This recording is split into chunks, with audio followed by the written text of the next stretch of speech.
Assalamualaikum warahmatullahi wabarakatuh. Perkenalkan, nama saya Al-Badar dengan nomor NIM 20101038.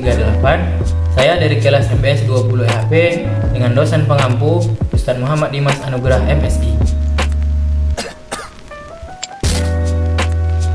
Baik, sebelum saya menjelaskan bisnis modal kanvas yang saya buat, di sini saya akan menjelaskan apa itu BMC, yaitu kesingkatan dari bisnis modal kanvas atau yang sering disebut dengan BMC, merupakan sebuah strategi yang digunakan manajemen untuk membantu merancang sebuah perencanaan bisnis perusahaan. Perencanaan tersebut harus didasarkan oleh beberapa hal seperti infrastruktur, keuangan, pelanggan, nilai perusahaan, dan produk. Di sini bisnis yang saya buat yaitu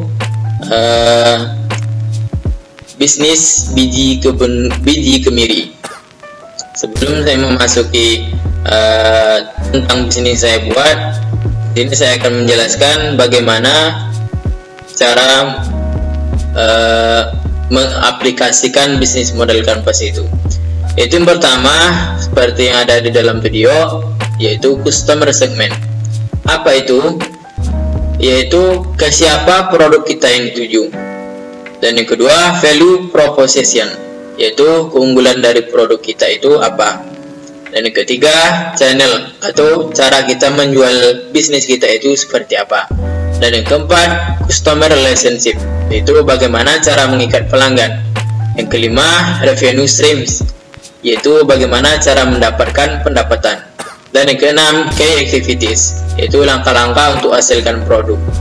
Dan yang ketujuh, itu key resources, yaitu alat-alat yang dibutuhkan. Dan yang kedelapan, key partners, yaitu pebisnis lain yang kita butuhkan untuk bisnis kita itu siapa. Dan yang terakhir, itu cost structure, itu biaya-biaya yang dikeluarkan untuk apa, itu apa saja.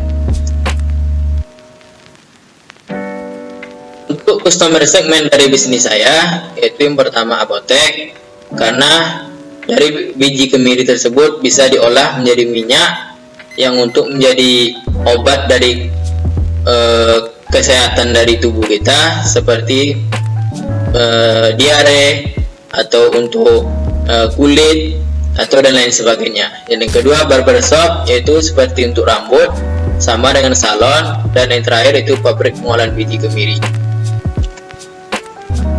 Untuk value proposition-nya atau keunggulan produk saya ini yaitu tidak bersaing untuk kebutuhan pangan, biji dapat disimpan dalam jangka waktu yang lama, untuk kesehatan, dan harganya yang pasti terjangkau. Dan yang ketiga, channel, bagaimana cara kita menjual itu, yaitu pertama, penjualan secara langsung ke pasar dan pabrik pengolahan kemiri. Dan yang kedua, mengikuti bazar dan festival kemiri, pemasaran media sosial dengan mengikuti tren dan konsep terkini. Untuk customer relationship-nya, yaitu menjaga baik dengan customer, yaitu memberikan voucher agar harga yang bisa dijangkau, karena pembeli itu biasanya lebih suka dengan yang gratis-gratis. Dan yang ketiga, meningkatkan kualitas produk, yaitu dengan cara memberikan pupuk terbaik kepada bijinya agar menghasilkan minyak yang banyak dan berkualitas. Revenue stream, yaitu bagaimana cara mendapatkan pendapatan. Yang pertama, penjualan biji kemiri langsung ke pabrik atau pasar, dan penjualan melalui media online via website, WA, atau yang lain. Kemudian memanfaatkan kemampuan IT. Ini yang paling terpenting, karena disinilah kita bisa bagaimana cara kita itu menarik pelanggan atau bisa mendapatkan pendapatan melalui IT, itu dengan cara mengedit video atau membuat model kanvas seperti yang kita pelajari sekarang ini. Dan yang keenam, itu key activities. Apa itu? Langkah-langkah untuk hasil produknya: menyiapkan benih berkualitas, mempersiapkan lahan, tanam biji kemiri di lahan, kemudian beri pupuk, kemudian apabila sudah tumbuh, panen biji kemiri. Untuk cara membuat minyaknya, siapkan biji kemiri yang telah terkupas sempurna dari cangkangnya, bakar biji kemiri hingga benar-benar gosong seperti membuat arang.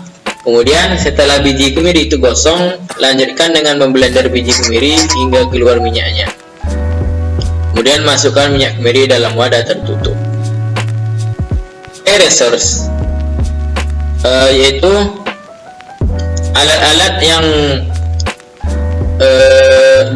dibutuhkan, yaitu yang pertama itu lahan, kemudian sumber daya manusia berupa petani agar bisa memperkerjakan dengan baik biji kemiri tersebut, kemudian distributor dan lain-lain. Partners, itu siapakah bisnis yang kita butuhkan untuk bisnis ini, itu pemasok biji kemiri dan penjual pupuk. Dan yang terakhir, cost structure, biaya-biaya yang dikeluarkan untuk apa aja, yaitu pembelian benih, pupuk, gaji karyawan, biaya listrik, air, transportasi, dan lain-lain. Sekian presentasi dari saya. Apabila banyak kekurangan dan kesalahan, saya mohon maaf. Wabillahi taufiq wal hidayah. Assalamualaikum warahmatullahi wabarakatuh.